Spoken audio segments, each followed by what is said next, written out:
Welcome back to the Warehouse Podcast. I'm Tyler, Jesse. And I'm Eli.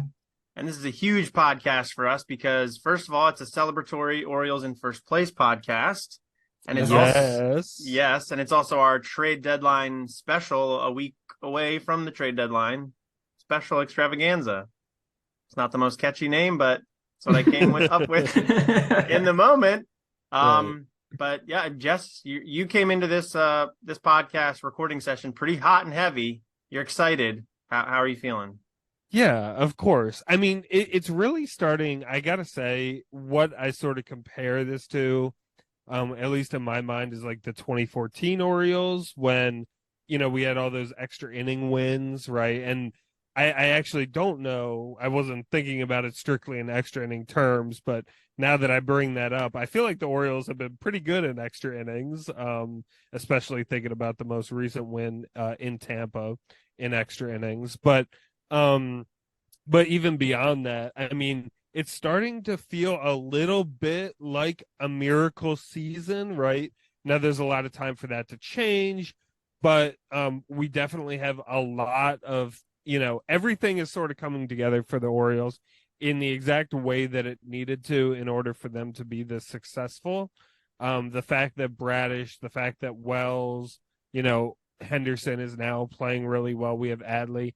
So it's just been all these different factors and, a bunch of individual efforts that have really culminated in this team seizing first place in the division right now. So it's really starting to feel like a sort of miracle sort of season for the Orioles. And no, it's really exciting. And, we'll see how far that will go. Is it going to go to a World Series victory or, Maybe. we'll see. But right now it's really exciting, and it's hopefully exciting to think the Orioles will be like this for not only this year, but Yeah. even the next few years too. So, I mean, guess we can't get ahead of ourselves. Anything can happen, et cetera, et cetera. But, I think there's a lot of reasons to be really excited, and yeah, potentially reasons to be even really excited about our prospects in the playoffs this year. So, Yeah. No, I mean we'll definitely talk about the future of the Orioles. I think that'll come into the fold when we discuss trade deadline possibilities. To follow up on kind of what you were talking about with the Orioles being good in extra innings, they're only 6-5 in extra innings this year, but they are 18-9 in one-run games, which is great. That makes me think of the 2012 team that went 29-9 in one-run games, which is just like, that team was magical in that they played way over their heads and got in the playoffs. And this Orioles team might be doing that a little bit, but it feels more real than that 2012 team did. But Eli, I'll come to you and just check in on you. How are you doing, and how are you feeling about our Orioles? I'm great. I feel really good. I think that we are just poised to make a lot of noise. I think Wow. that, yeah, I like that. It rhymed. It it rhymed. just came right off the top too. That was all natural. except the poise had a D. That was the only problem, Okay, with the you know what, rhyming Jess? part of it. But I don't critique what you sorry, say. sorry to So, overanalyze, but yeah, You right. definitely do critique what Jesse says, and you Right. should. never. You I should. never do that. I mean, even I, I know that I need critique. Even I know that. So yeah. okay. Yeah, I don't know. I think it's all good things happening. Obviously, we're struggling with some injuries right now. We just kind of added a watch item to that list with Aaron Hicks here. We're recording on Monday night. But that said, I think yeah, even if we're without a true center fielder for a couple of weeks here, the outlook for the season still looks really, really good. And I think that the Orioles are going to be acting as buyers. I think we're gonna do some damage this year. Yeah, absolutely. So, I mean, let's start right there with. Well, we'll get to trade deadline stuff in a little bit. Let's talk first this series in Tampa Bay. We're going to try to go through the news items fairly quick and spend half this episode at least talking trade. But let's talk about the weekend in Tampa. Down kind of in your neck of the woods, Eli. The Orioles went into St. Petersburg, Florida, against the Tampa Bay Rays, who have owned first place for almost the entire season. The two teams came into the weekend tied for first place. And then the O's took 3 out of 4 from the vaunted Rays. Gunnar Henderson was huge. The pitching did pretty well. Félix Bautista was incredible. And now the Orioles have a 2-game lead as we record in the American League East. So, Eli, I ask you, are the Orioles the team to beat in not only the East, but maybe the American League? So it's kind of funny that those two questions are directly tied together, right? I think that the Orioles and the Rays are both better than the Rangers. Okay. I do believe that. I think the Rangers are really phenomenal. And I think, if Jacob deGrom was still pitching for the Rangers, this might be a different conversation. But that said, I think our rotation is good enough to compete with theirs. And I think that, I don't know, there's just a lot of good stuff happening. The Rangers have a little bit more star power, but I think we're a more balanced lineup. Then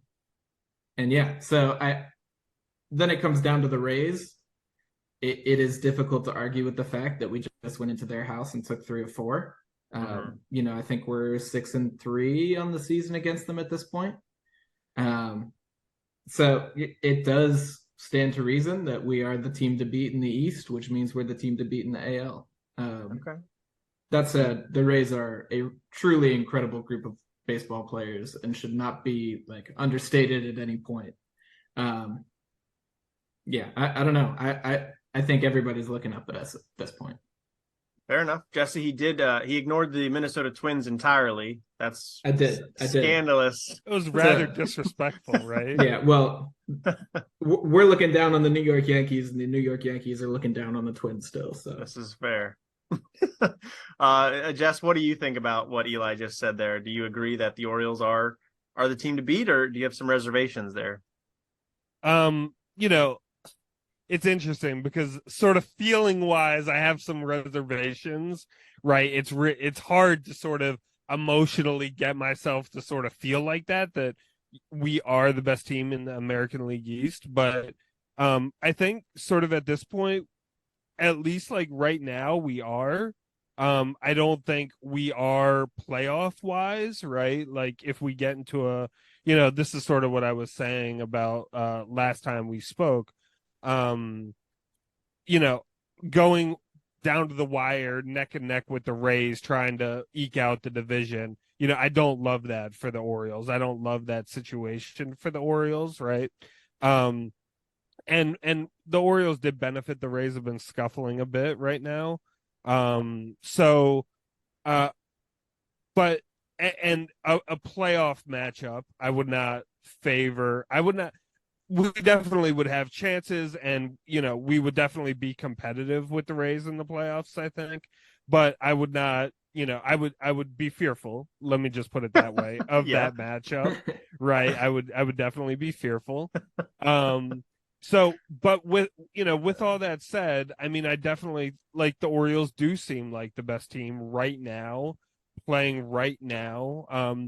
There's a lot of uncertainty about the future of the pitching staff. We were just talking before the podcast about Tyler Wells, right? So there is some uncertainty. And are we going to be the best team when it comes to playoff time? Not necessarily. But I mean, I think it's a really, really significant thing. For instance, the Orioles have not been swept this year. I mean, I think that just speaks volumes about, what this team is, the resiliency of this team, et cetera. So I think we're the best team right now. I think we're playing the best right now. Yeah. But I don't think that necessarily translates to when we get to playoff time, the Orioles are the top seed coming into the playoffs, and everyone is scared everyone will be scared to play the Orioles, but everyone is the most scared to play the Orioles. I don't think it necessarily means that. Okay. Yeah, you sound like somebody that might be working in Mike Elias' front office a little bit. It was a little convoluted what I was saying. No. I mean, I think it comes out to say that the Orioles are a good but flawed team that we need to temper our expectations a little bit in the playoffs. But you believe they're going to the playoffs. So yeah. Which I think if you had that expectation in late March, early April, that would feel pretty good. I would feel nice about a 90-ish plus win team, which the Orioles are on pace right now for 100 wins, but you'd feel good about that. And that's nothing to sneeze at, especially when it's the start of what should be a long window for the Orioles to be really good. But I mean, I hear what you're saying. I think, you guys threw out the Rangers. They're obviously a team that's a really good offense. Pitching's a little bit more middling, and kind of your point, Jesse, getting in the postseason, you really want like those top tier starters to really carry you. Texas doesn't really have that. They might get that at the deadline. The Rays are really talented, but they've had injuries pop up. Their offense has tailed off a lot since the start of the season when they were fantastic. The Blue Jays are a little scary lurking there. They've got a lot of pieces there that are threatening. They haven't all clicked just yet, but they're still a really competitive team that looks to be on pace for the playoffs. I think you got to look out for the Astros a little bit. Now, I think right now the Astros, they need to get in still. They're kind of on the precipice there. They're going to be battling down the stretch, and they've had some injury stuff as well. But the Astros are the Astros, man. They just feel like a juggernaut until they're not that anymore. Yeah, when Yordan and Jose Altuve come back, that's a totally, totally different team. Yeah. And they've lost a good number of their starting pitchers as well, and still seem to be putting together one of the better pitching staffs in the game. So yeah, and they just always get it together at the right time. They got Dusty Baker calling the shots. He's an experienced manager. They just won last year. Yeah. So I think the Orioles are trending up. That's what you want. I think there's a lot of reason to believe the Orioles are even going to get better. We're going to see Gunnar is like taking off right now. I think the pitching, Grayson Rodriguez looks a little bit better now, which we'll talk about him in a little bit, than he did in May. Colton Cowser, the stats aren't there yet, but he's hitting the ball hard. Hopefully that starts to come around. I would say like right now, I think nationally the Orioles are not viewed as the team to beat. I think people view the Astros, the Rangers, and even the Rays maybe above them, and maybe that's to their detriment. We'll see, but I like our chances right now. At least in the East, I like our chances to take the AL East. And if you take the AL East, you're the number 1 or 2 seed. You're getting a bye, and that's huge. So this series is massive, and I hope it propels us to being a 95, 100-win team, and that would be so impressive. So, yeah, such an exciting weekend. We talked about Gunnar a little bit. I don't know if we want to talk about him anymore. Or Eli, any other takeaways from the weekend you have, or just what we kind of covered? The question on the outline. And I think we just give a one-word answer for each of us. The question on the outline is Gunnar going to be the Rookie of the Year? And I think the answer is unequivocally yes. I said one-word answer, so I'm just going to stop there. I'll say yes as well. And we'll leave it ambiguous. Jesse, this is tough for you? Yes. Wow. A trio of yes. Jesse has to believe that because he told us before the pod. He picked Gunnar as his most valuable Oriole, and right now that's looking pretty savvy. So, yeah, we will see. Yeah. All right, let's talk news. Real quick, couple things. First, the Orioles have traded for a pitcher, right-handed pitcher Shintaro Fujinami from the Oakland Athletics. The numbers on him look awful because he was a starter to begin the year. That didn't go well. He moved to the bullpen. Things have been a lot better. He's pitched twice for the Orioles already. Those 2 outings haven't gone great.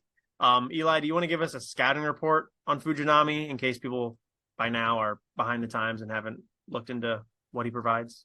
Yeah, it's really pretty simple. He provides, a 98 to 102 mile an hour fastball, and he provides a wipeout splitter. He provides those in uncertain locations at any given time, but both of those pitches by themselves are really, really devastating. We've seen the command issues in his first couple outings with us. They definitely are prevalent. That said, I also think that he had talked about kind of the extra nerves that come with being traded, the higher expectations, playing in front of more fans, playing for a good team. And he is handling that in a situation, where he, is in a place that doesn't speak his native language, and that comes with inherent challenges. So I think there will probably be a little bit more of an adjustment period. He can't immediately come over and make a best friend as easily as some other trade candidates, so I think there is some inherent difficulty in that. All that said, his command really did look a lot better over the last month he was in Oakland. I think a lot of things were looking up, and I fully expect him to be like a very, very legitimate 7th or 8th inning guy. 100 miles an hour, 102 miles an hour plays, just whatever happens. If he can throw it anywhere near the zone, it's going to be just fine. So Yeah. have full faith and confidence in it. And I'm super excited. We gave up Easton Lucas, shout out Jonathan VR. We gave up next to nothing for like absolute gas out of the pen. So I think it's a good move. Yeah, I think a lot of people seem to agree with that take. Is you're giving up, I'm sure Easton Lucas is a wonderful person, but in terms of baseball value to the Orioles was probably very low. You give up relatively little there. You get a player with a bunch of seeming ability on paper. You only have him for 2 months because he's going to be a free agent after the year. But so I think value-wise, you can't really complain. Jesse, I'll ask you. Eli just said he expects him to be like a really solid 7th or 8th inning guy. The Orioles kind of used him like that right away. Obviously, the results weren't great, but what do you think about that role for Fujinami right away? As basically the Orioles are really trying to build the bridge to Félix Bautista in any way, shape, or form they can. For sure. But what do you think about Fujinami being that guy right away? Yeah, I mean, I think about him. Yeah, I mean, I think that makes a lot of sense. The Orioles have been, just like you said, we've been a little lost in the bullpen. I got to say, Hyde has been struggling to, sort of piece everything together. So it's sort of been a bit of a concern, and I think that's why Elias went out to try to address the issue, at this time too, and not waiting until the deadline to actually do something, because we sort of need that help in the pen right now. So, yeah, I mean, I'm very optimistic about this, right? Just the fact that he throws as hard as he does. I feel like the Orioles will be able to, hone that natural ability that he clearly has, and sort of get the best out of him. So this, when we got him, I was feeling like this is a Yennier Cano type situation, where we were, getting a guy that's pretty, relatively, didn't have a lot of value on the trade market and stuff. I mean, the A's for the A's, it was basically a salary dump, right? Like he's under, like he has a $3 million contract, and the A's aren't winning, so let's get him off the books. Yeah, like he didn't have a lot of value, and I feel like there's a lot of potential here for him to do really well with the O's. So yeah, and sort of in the systems that the Orioles have created for pitchers. Yeah, no, that's a good point. I think the Orioles definitely are looking like a team that has the secret sauce to developing those back end arms. Hopefully they can do the same here in such a short time span. We'll see. I would imagine he's got some traits that they really liked and think they can work with immediately. So we'll see about that. I don't know about immediately throwing him into the fire, but hey, you gotta do it eventually. And hopefully he got his his goosebumps out, and next time we use him, he'll pitch a lot better, because the Orioles definitely need it. Bautista's being used a lot.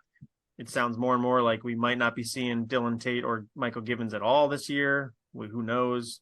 So it's hopefully not the last move the Orioles make in the bullpen. We'll talk about that in a minute, but it's good to see them being proactive at least.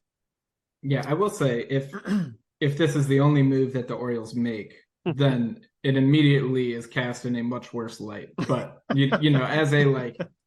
as far as bringing somebody in a collection of how you're going to reshape this team moving forward, this is a good start. Yeah, absolutely. All right. Sorry. Yeah, go ahead, Jess. I mean, just to bolster Eli's point, I mean, it would be completely negligent of the Orioles front office to only do this. So absolutely. Yeah. All right, let's talk some bad news. And it's been compounded today. So Cedric Mullins is back on the IL. It's the same groin injury from before. When it first happened, Mullins was saying he didn't think he was going to need an IL stint. He stayed on the roster for a couple of days. Then it sounds like the soreness subsided and they were able to look at the area a little bit more, and there were bigger issues. And now we have no timetable at all. So it's incredible how that has deteriorated very quickly. He had some quote about how he really hopes to get back for the stretch run of the season, which is very different from not needing to go on the IL at all. Yeah. So we'll see. Nothing is scheduled just yet. I see a note here. Eli added that he took batting practice tonight in Philly.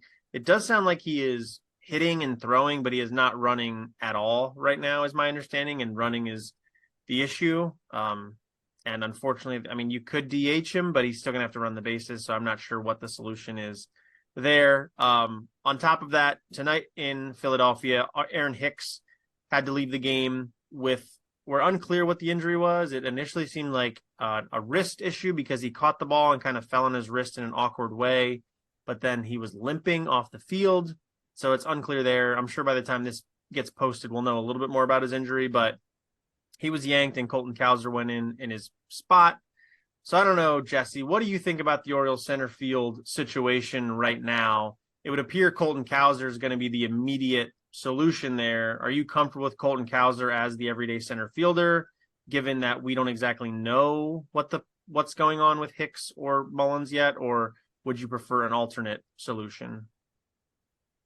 Right. So this is sort of the predicament, right? Now that the Orioles are like in win now mode, right? That we don't really have, time in a sense for Cowser to sort of figure everything out and get adjusted. And it's like, no, you're in and you have to perform, right? Yeah. So that's sort of the it's a good situation, but sort of a negative situation at the same time for the Orioles to be in. I am willing to give Cowser some time out there, but it really depends on the extent of his struggles. If after another couple weeks he's, not doing well, of course the front office has to play this game about, when, they have to know more information about when Hicks and Mullins would potentially be coming back and factor that into their decision-making about what to do at the deadline.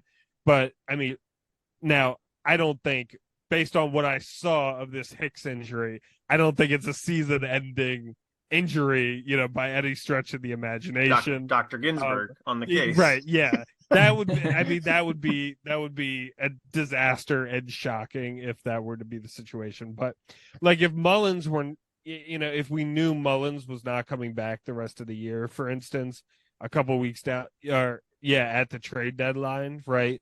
If we knew Mullins was not coming back, then it might sort of force the Orioles into making a move. Now, does it necessarily have to be a center fielder? No. We do have Hayes that could play center if, for whatever reason, a left field option makes more sense for the Orioles. But I think it really depends on the extent of the Hicks and the Mullins injury, and then sort of what expectations you sort of have for them when they get back, right? I think the plan is a healthy Mullins, right? If Mullins is good to go and is 100% when he returns, like barring like him returning the day the playoffs start or something like that, like, if he has a couple of weeks to get himself together before the playoffs, he's going to be the guy. He should be the guy, that's clear, right? So, you sort of get into that. Well, what are you willing to spend, for a center fielder for just a few weeks, basically, if you're just trying to like cover the gap between, Cowser for a couple weeks and then Mullins returning, or whatever that time frame is.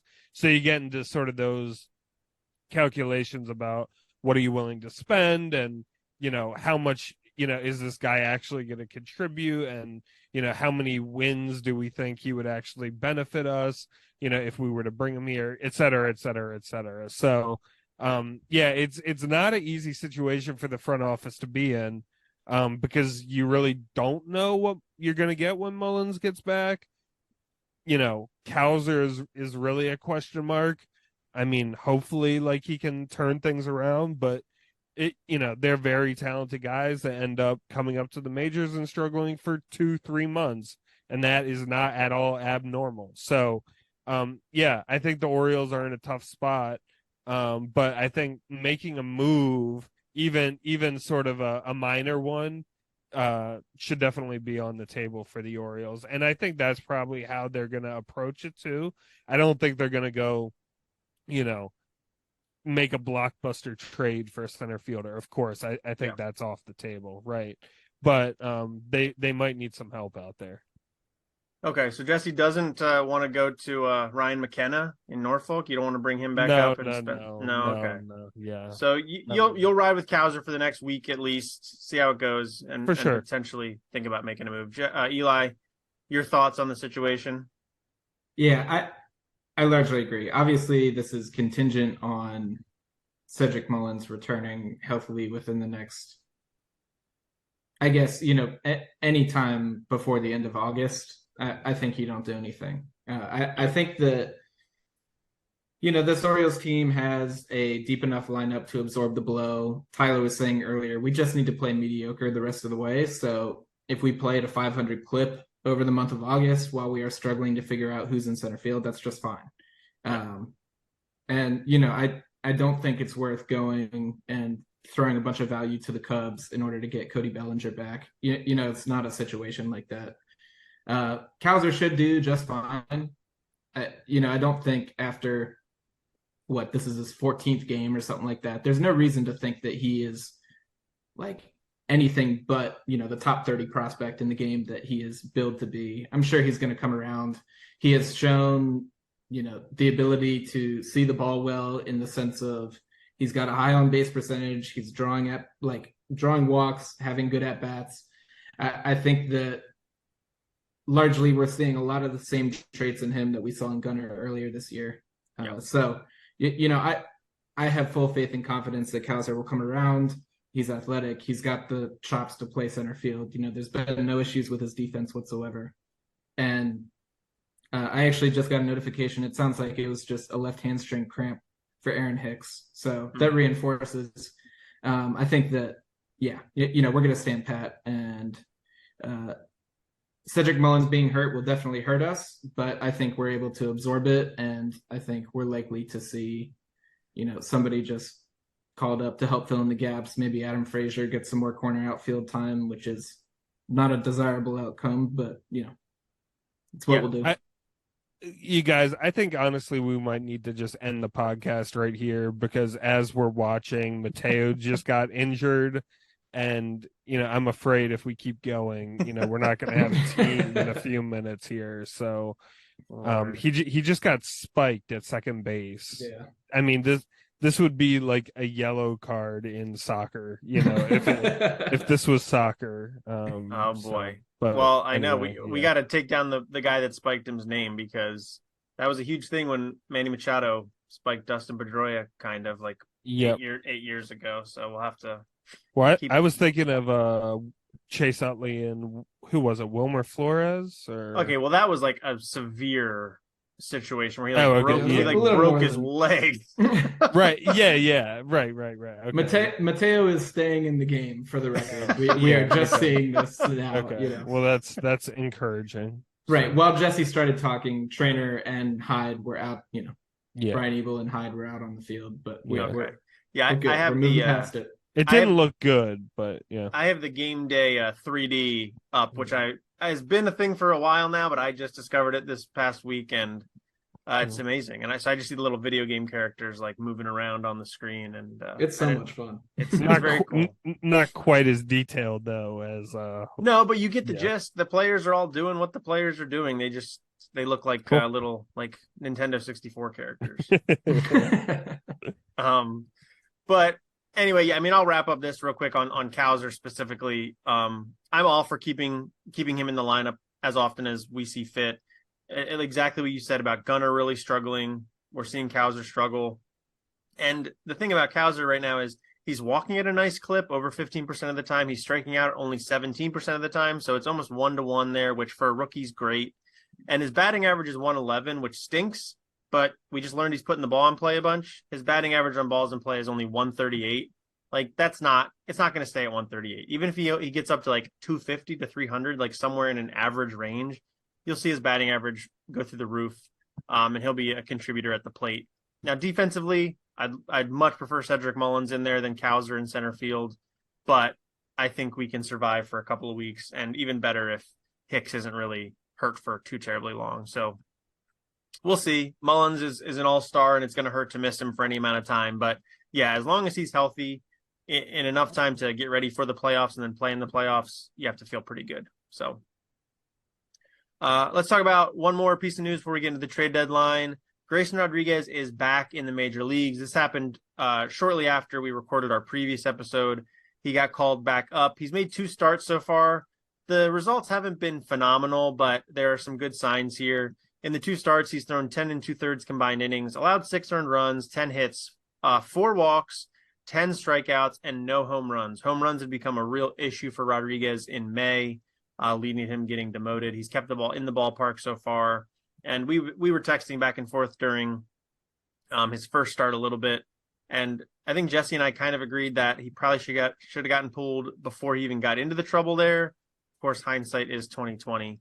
Eli, I don't know how much you've gotten to see of Rodriguez in these first 2 starts, but how do you feel about him as a pitcher now versus maybe how he looked 2 months ago?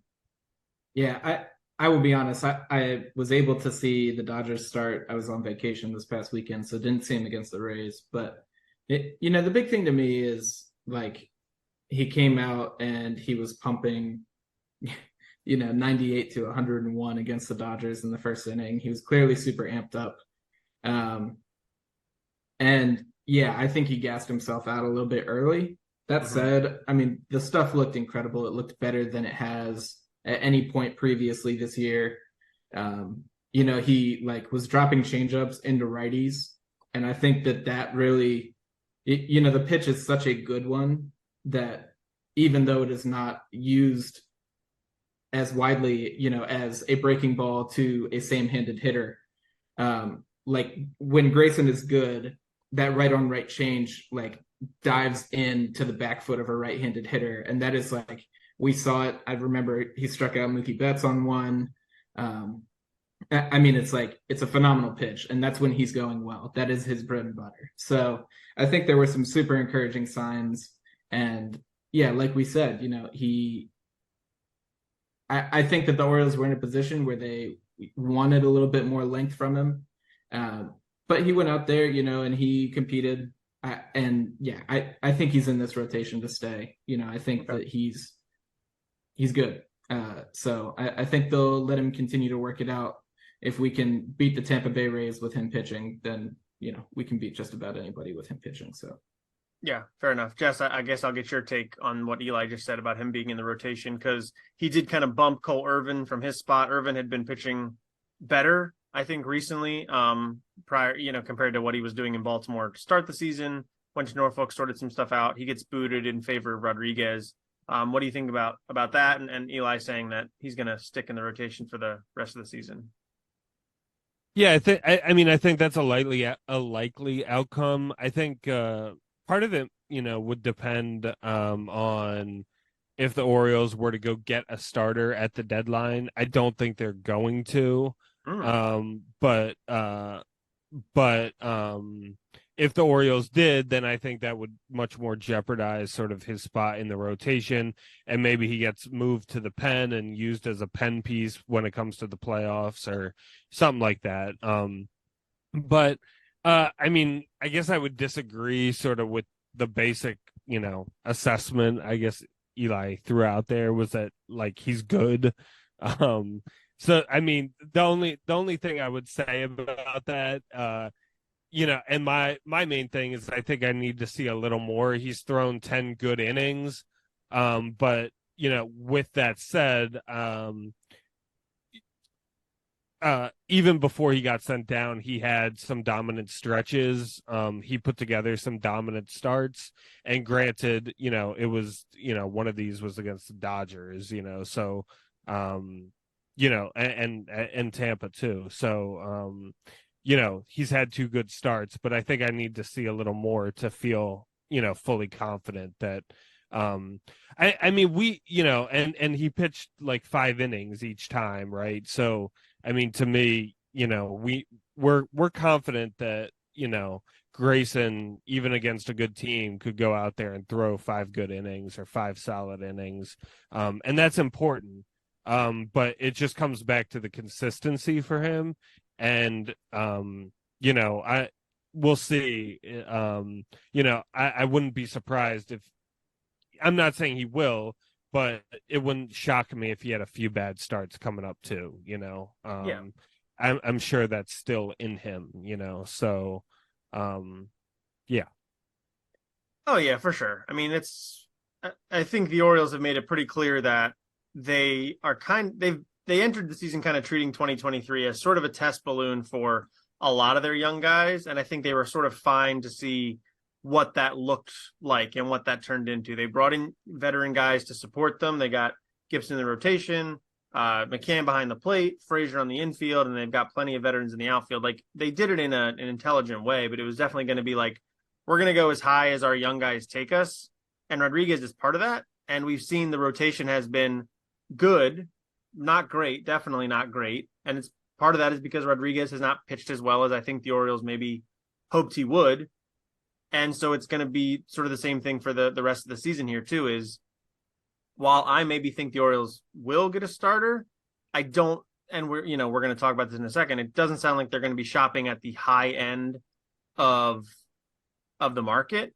So they're not going to be getting a guy that is going to take over that game one starter's role. So they're going to need a guy like Grayson Rodriguez to really step up and take the pitching staff as high as it's going to go. We know what Kyle Gibson can do. I think we know what Tyler Wells can do. Kyle Bradish is kind of that wild card that he might be a dude. I mean, that can be the leader of a staff. Maybe not this year, but Rodriguez is the other variable that, like, we know the talent's there. And if he pitches up to that talent, he can win a game for the Orioles. If that happens in 2023 or not, we'll see. But yeah, of course, there's going to be bumps and bruises and growing pains. Still, he's a young guy in his first season, but I do agree with Eli that the stuff he was putting out there on the mound looked a lot better than it did in late May. And, he just needs to, that's part of the learning process, is not gassing yourself out, not leaving 0-2 fastballs in the middle of the plate to Mookie Betts that you get bailed out when Aaron Hicks throws them out at second base. Like, those are kinds of things that you don't do when you learn how to pitch the big league level. So, yeah, happy to have him back, and we'll see how it goes. All right, let's talk trade deadline. The first thing to note is there was a report from Buster Olney, not a super in-depth report by any means, but a single tweet or a single X or whatever it's called nowadays, where he just said that rival executives, I'll read the tweet in full, actually. It says, rival execs say the Orioles seem to be measured buyers leading up to the deadline, willing to deal from position player surplus to upgrade pitching, but not perceived to be fishing for big, pricey deals at this point. So I wrote something on CamdenChat.com that was sort of about this tweet specifically and just the Orioles' approach more broadly at the deadline. And sort of my takeaway is the Orioles are trying to thread the needle here, right? They're trying to compete and support a team that has been better than expected, but they're not trying to mortgage the future in order to do it, which is not a unique decision to the Orioles. A lot of teams try to do this. And also the last three words of that tweet at this point does a lot of work there. I mean, in the next week, something could develop. If Shohei Ohtani goes on the market and the price they're asking for isn't exorbitant, maybe the Orioles get involved in a Shohei Ohtani kind of deal. But Eli, what do you think about this tweet from Buster Olney that the Orioles are going to be measured buyers at the deadline? Is that how you think they should be? Would you be happy with that outcome, or would you prefer something else? I think that the first thing that I'll say is this is the least surprising thing that I've ever read. The second thing that I'll say is that, I see it from both sides. It's kind of a difficult thing because I think that measured in terms of us is a different thing than measured in terms of some other team. And what I mean by that is, like, I was talking to a friend who's a White Sox fan, and he was hitting me up like, what are you going to give me for Dylan Cease? And, my answer is like, you're not getting any of our top 5 prospects. And he was like, it's 2.5 years of control of somebody who, was just a Cy Young contender last year. And that's true, but the fact of the matter is that the top 10 for the Orioles is top 5 anywhere else. The top 5 for the Orioles are top 2 anywhere else. we have a different caliber of prospect. And so measured for us is, no, I will not give you Jackson Holiday for Shohei Ohtani. You know, and that's unequivocally what I want. That said, you know, like we can deal from the back end of the top 100, the back end of, you know, our top 10 prospects, a la Samuel Basallo and Connor Norby and these kinds of guys. And I think that there's a lot of value to be had there. And, you know, both of those guys are like, you know, we have Adley Rutschman. So Basallo, sure, he could go become a first baseman. He could go do whatever. There are 1,000 things that could happen. But, you know, largely we are set at the position that he plays. So while he is a top 100 prospect with a ton of helium, everyone's excited about him. Capitalize on that. You know, Connor Norby, like, is having a bit of a down year, but he had a 960 OPS or whatever last year. Like, capitalize on that. And so I think there are situations where the Orioles can be buyers without mortgaging our future, you know, as people say. And I think that, like, I agree with that approach. I don't think that we should be getting rid of a Holiday. I don't think we should be getting rid of Kobe Mayo necessarily. I think those are all, you know, things that we can continue to ride with and still improve the team to a point where it's satisfactory in, like, moving forward for this year in itself. Yeah, real quick, just a quick mortgage joke. Yeah, you don't want to mortgage your future with the rates as high as they are right now. Am I right? Oh, financial humor. Wow. Thanks for that. We went there. Thank you. Jesse, what are your thoughts on the future? Do you kind of do you agree with Eli that this is the approach the Orioles really should take, or do you want to be aggressive? I mean, look, you're on pace to win 100 games right now. This doesn't happen every year.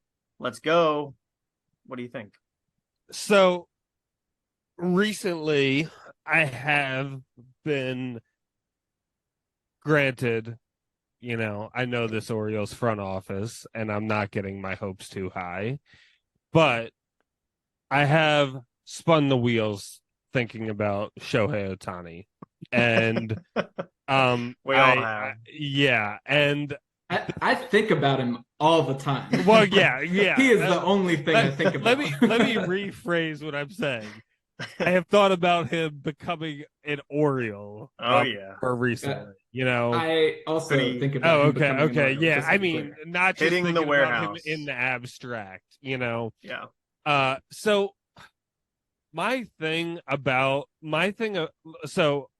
I mean, if we want to do the Shohei conversation right now, my thing is, if the Orioles got him, like, we'd be instant World Series favorites. Like, in my mind, like, I think that would elevate this team from, you know, from very, very, very good top 5 team in baseball to the best team in baseball. And we would be the team to beat, I think, heading into the playoffs if we had Ohtani. I actually am not sure I agree with that. Like, I think we'd be the team to beat in the American League, and I think it'd be pretty clear. But the Braves are so wildly good. They are great. Yeah, and the Dodgers can't be counted out too. Yeah. I don't know. The Dodgers have flaws, though. Yeah, the Dodgers really, like, are not the same team that they typically are. And they've had so many pitchers go down, right. Bueller's out, May's out, et cetera, et cetera. Their pen is struggling. Yeah. Yeah. No, Dodgers, don't worry so much. Like, it is purely the Braves. They are, I think, undeniably the best team in the bigs, and it's just, like, not even close. Mm-hmm. Yeah. So, yeah, I just wanted to throw that in there. Yeah. But to your point, Jesse, if the Orioles could get Shohei Ohtani, you know, obviously, I think maybe we all agree. You're not going to give up Jackson Holiday for it, but, you know, what do you think? You're putting that out there. So your thought is what? That if they could get him for a reasonable enough price, you'd pull the trigger on that? Yeah.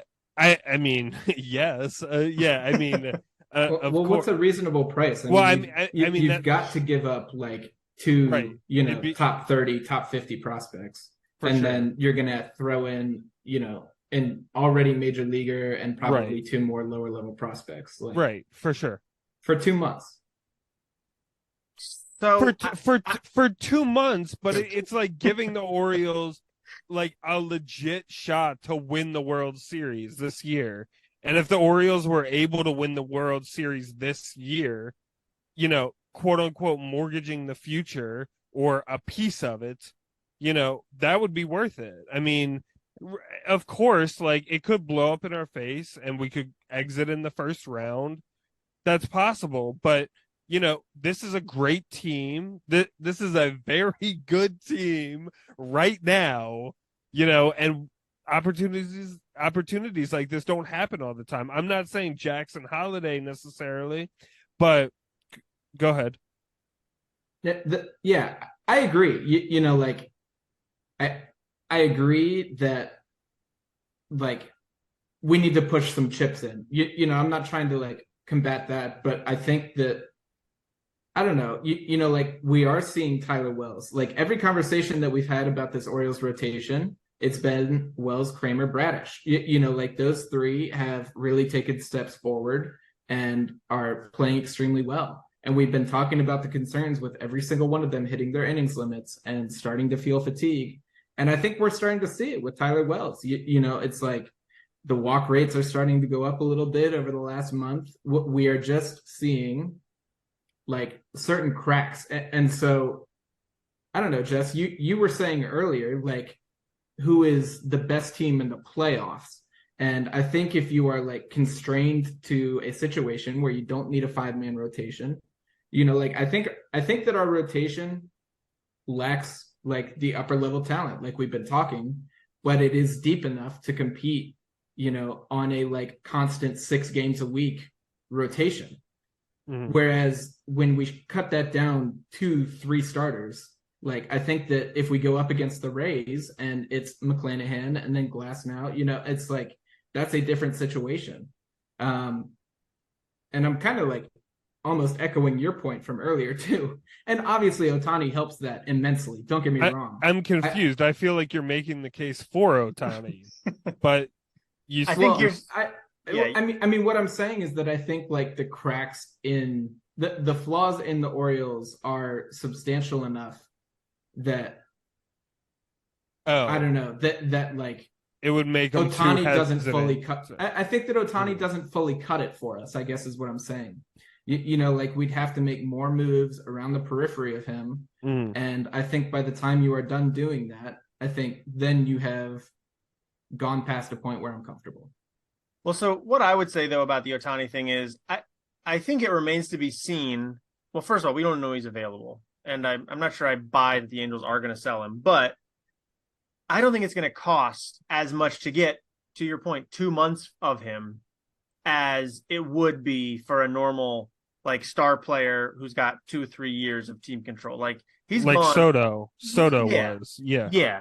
I've seen people compare the package to get to what it might take to get Ohtani to what the Dodgers paid the Nationals for Trey Turner and Max Scherzer a couple of years ago, where Turner had another year of team control, but Scherzer was gone after the season.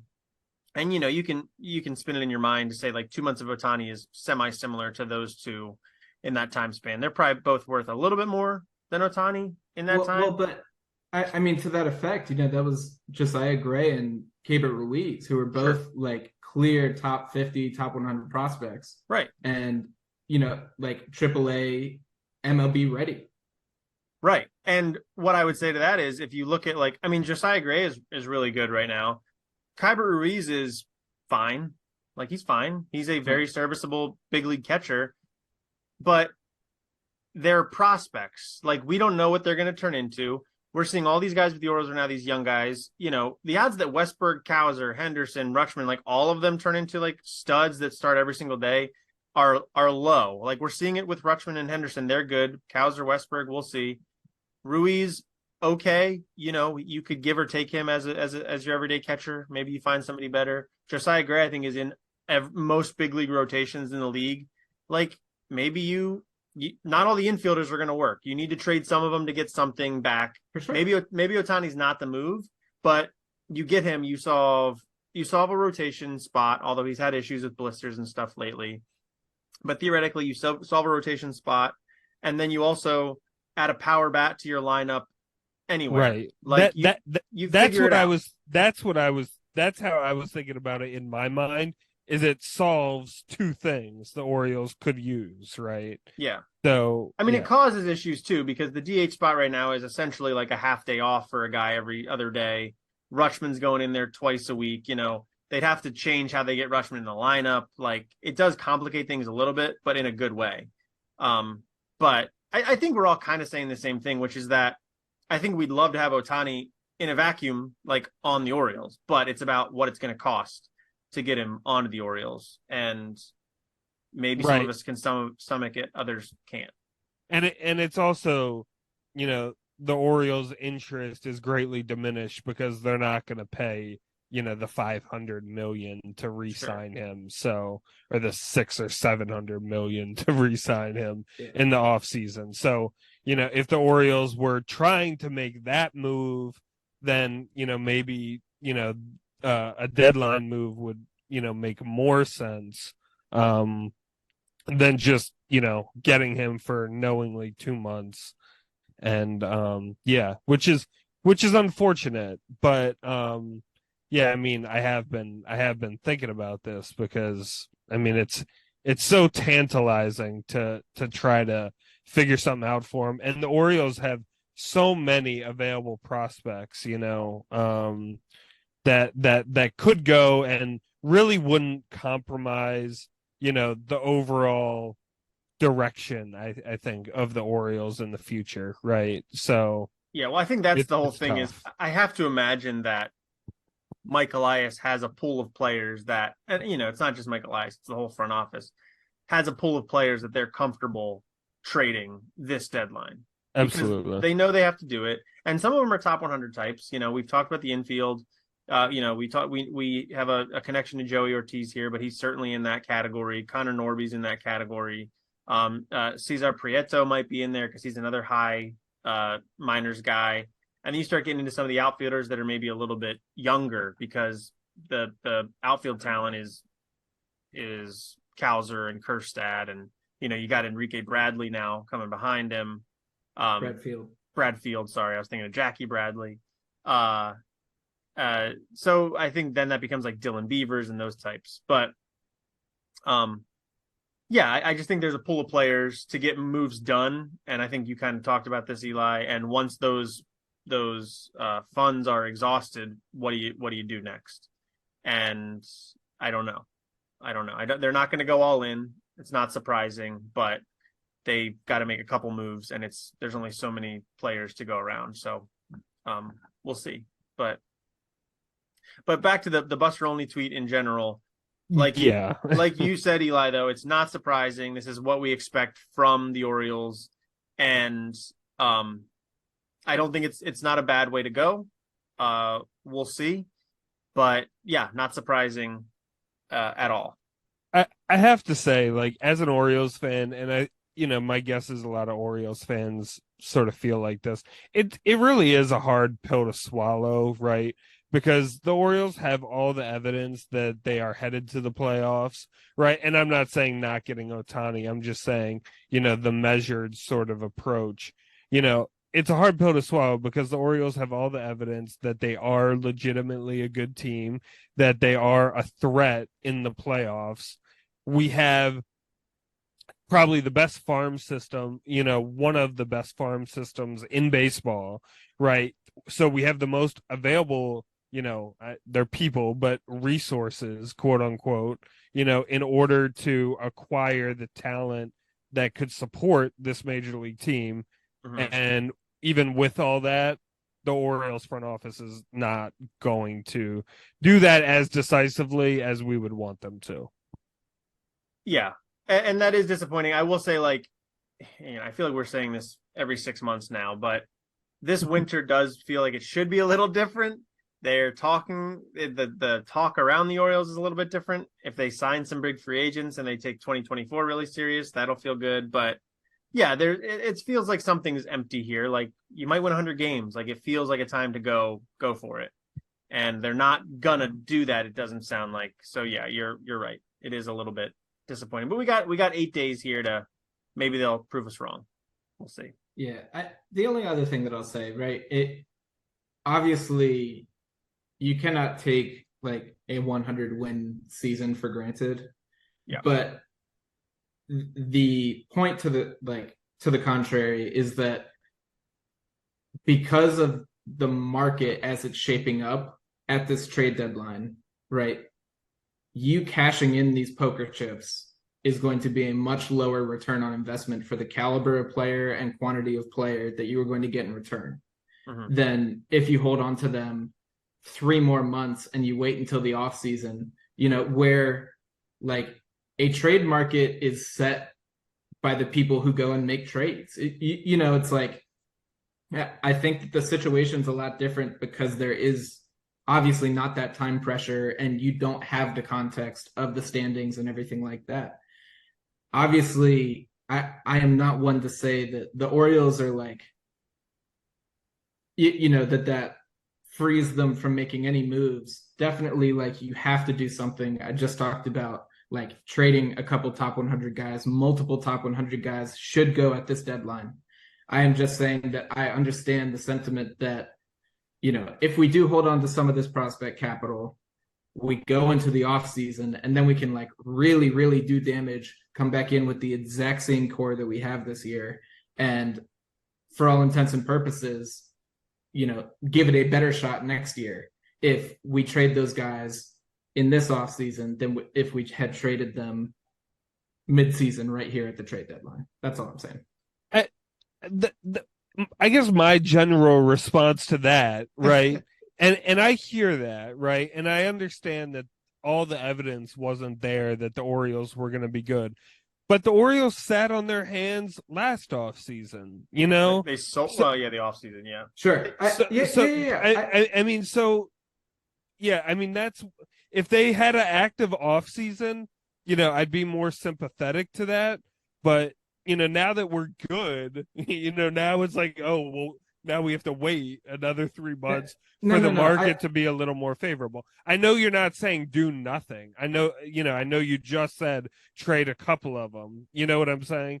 But yeah, go ahead. Let me also just say real quick, like, I want to add the caveat that I'm not saying this is necessarily what the Orioles are going to do this offseason. Like, and I definitely could see them being even like, I could see them being more conservative than I want them to be in the upcoming offseason and at this trade deadline. And then, like 6 of the 8 guys we have on Pipeline's top 100 prospects are still here next year. Like, I can 1,000% see that happening, and it'd be totally disappointing. And I am not basing myself on like the history of the Orioles front office and what I'm expecting to happen. I'm basing it off of like, if I were in this situation, how would I handle it? So fully agree that like there are no indications that this coming offseason the Orioles are going to go ballistic and trade for an all-star with 4 years of control. Yeah, I fully agree. Yeah, it's definitely the case where they got to prove it to us because we just don't know. We haven't seen Mike Elias manage the Orioles in a way that is trying to go for the playoffs. He's developed an organization that has the goal of winning every single year, but in the moment we haven't seen him make the moves to put a team over the top yet. So we just have to see it. All right, well, we've kind of gotten into this a little bit. Let's talk general discussion just about what the Orioles are going to do at the deadline, this trade deadline immediately. Jesse, you did say something specifically a moment ago where you did not think the Orioles were going to go for a starter. You thought a reliever.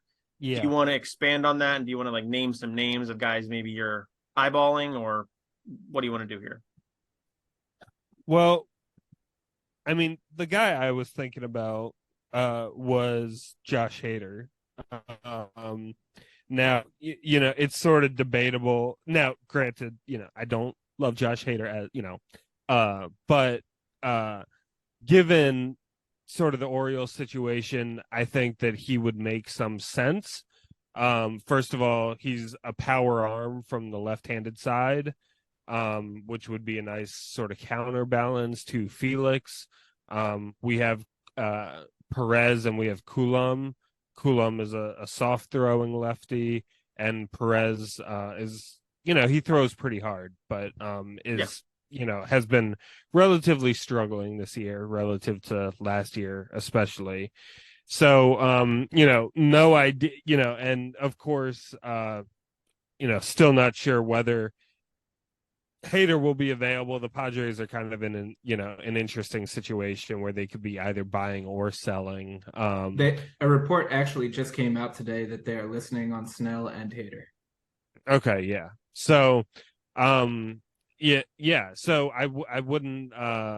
So I mean, yeah, and I guess I just think the Orioles are going to go for the bullpen help for a couple reasons. One, because it's it's more affordable. Yeah, it's easier. So yeah. It's easier, right? Exactly. So there's that component of it. It's going to be easier to get bullpen help and not have to let go of a prospect that they're excited about or have some interest in. So there's that perspective of it. And I feel like the Orioles, especially, Wells, okay, he's a little bit of a question mark, but, I think the Orioles are going to try to like figure it out with this rotation. I think this rotation sort of has the depth, that the Orioles sort of feel like they're going to be able to find 4 serviceable pitchers for the playoffs. And yes, they're not going to be the Shohei Ohtani ace that would be useful for the Orioles in the playoffs, but it's very possible that they overperform and that Kramer and Bradish, etc., are competitive in the playoffs. So I think they're going to be willing to sort of let this group go and sort of tamper around the edges, and then sort of work to adjust the bullpen because, yeah, it's an easier task. Yeah, I mean, that would definitely jive with their kind of theory so far this season where they kind of let the young guys sort of carry them as high as they can go. But you think one more move and it's going to be for a bullpen arm, and your preference would be Josh Hader? What I would say, I could see a couple bullpen moves, or 2 bullpen moves or something like that.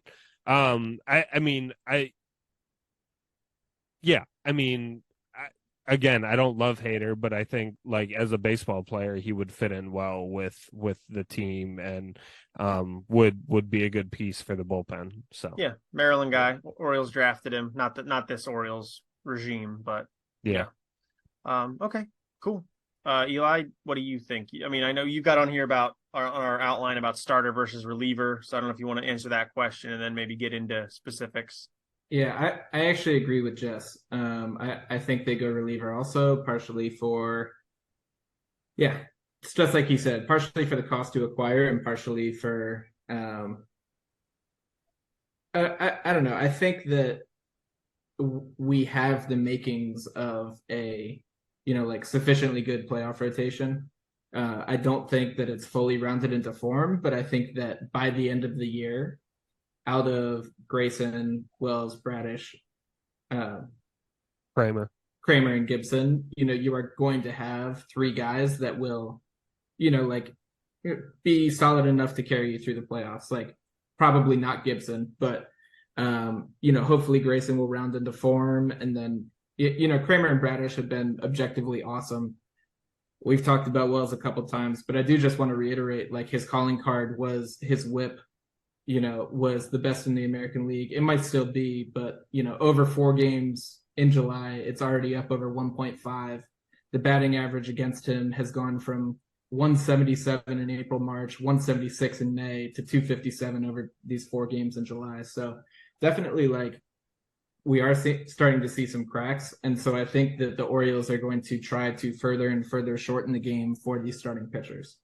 I think it's a tried and true strategy in the playoffs, particularly because you do have more off days between games. You can send Félix Bautista out there 2 days in a row, and that's going to be fine because it's only ever 2 days in a row.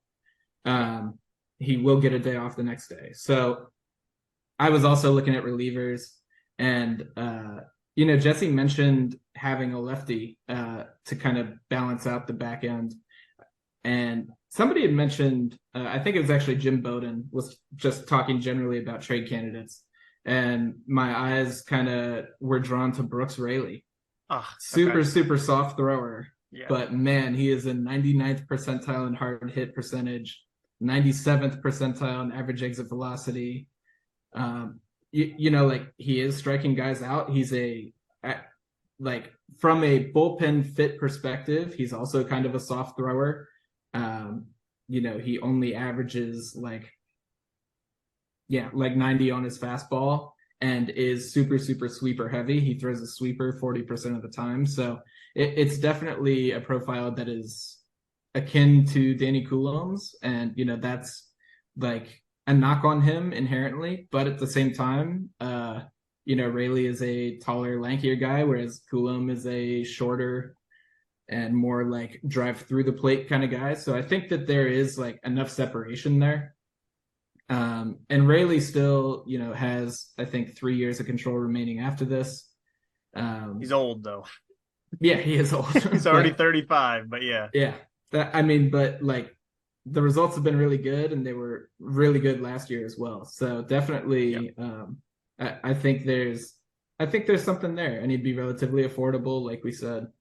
And he's a couple $1 million. So, the Mets are obviously going to try to shed some salary where they can. And we offer to eat up all of that. I think something could be had. The only other name, I was talking on Twitter last night, Bob Fellon from The Verge had tweeted out Matt Brash. If the Mariners have been said to be listening on multiple relievers, they've got an unbelievable back end of their bullpen between Andres Munoz, Paul Sewald, and Brash. I just love Brash personally. And I think one of the interesting things about him, he definitely would be more expensive. He'd be more expensive than Hader, I think, just because he is like, he's only in his second year. He's got another 4 years of control. He's also got the potential to be a starter next year. He's got probably like 4+ pitches in fastball, curve, slider, and changeup. The changeup is kind of, maybe it's just average, but the slider is one of the best in the game. The curveball is unbelievably tight. The fastball, he runs it up to 98 to 100 out of the pen. He's 96 to 98 as a starter. There's like so much to love here, so much to work with. I think it would be obviously expensive to go get him, but like we were saying, the Orioles have this prospect capital. I think you can undoubtedly go and do that. And if I had to like magically, I don't know, if I had to create my best realistic scenario, I think it would be Matt Brash. I would absolutely love to bring him into this bullpen.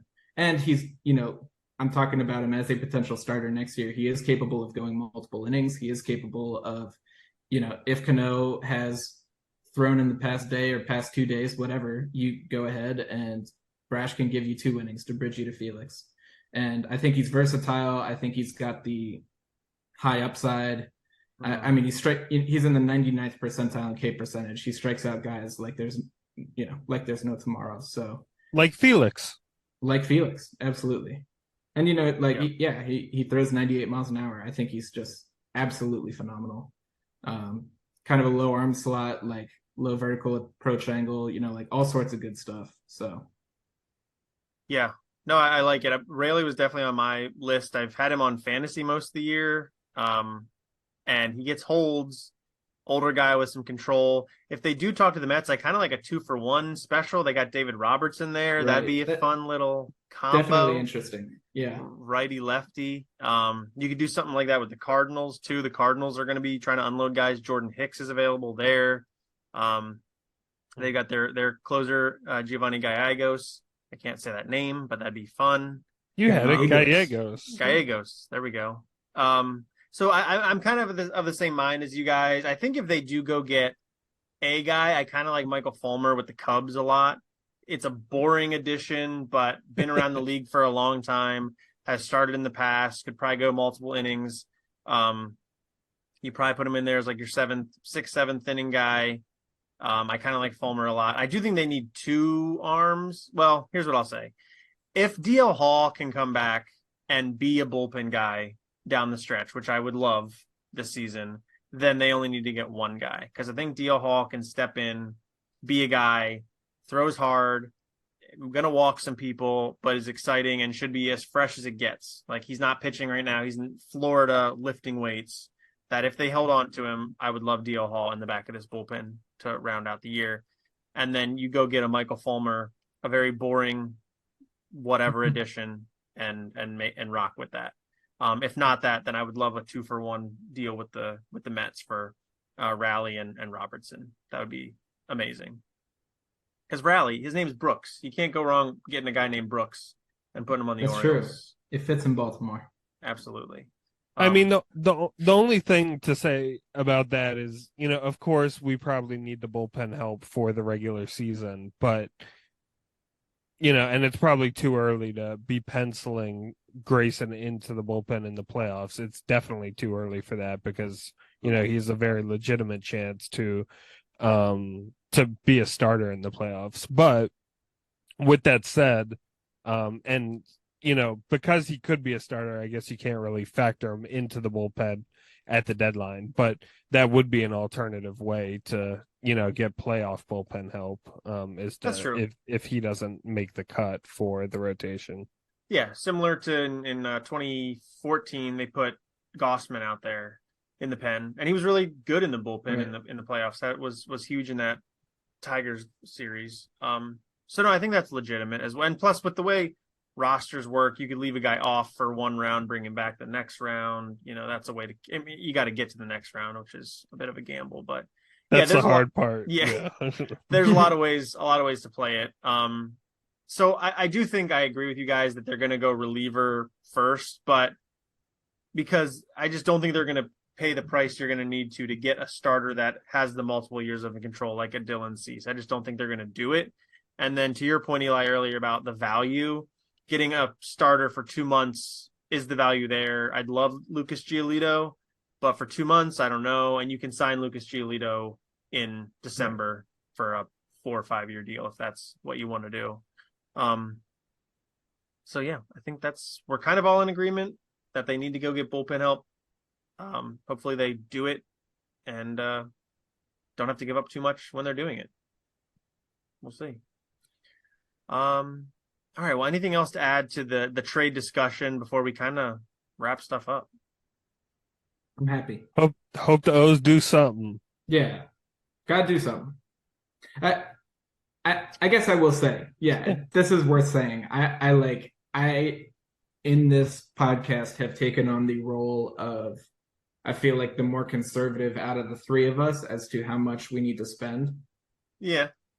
By no means should people come away from this saying, well, Eli thought that we really didn't need to do that much. That is unequivocally not what I'm saying.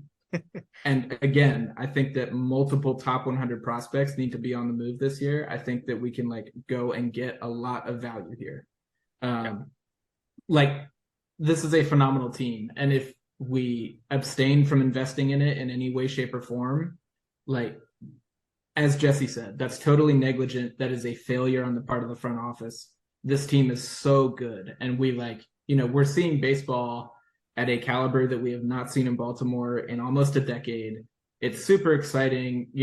There is a certain amount of, I don't know, as Jess said earlier, miracle year feel. It just feels magical.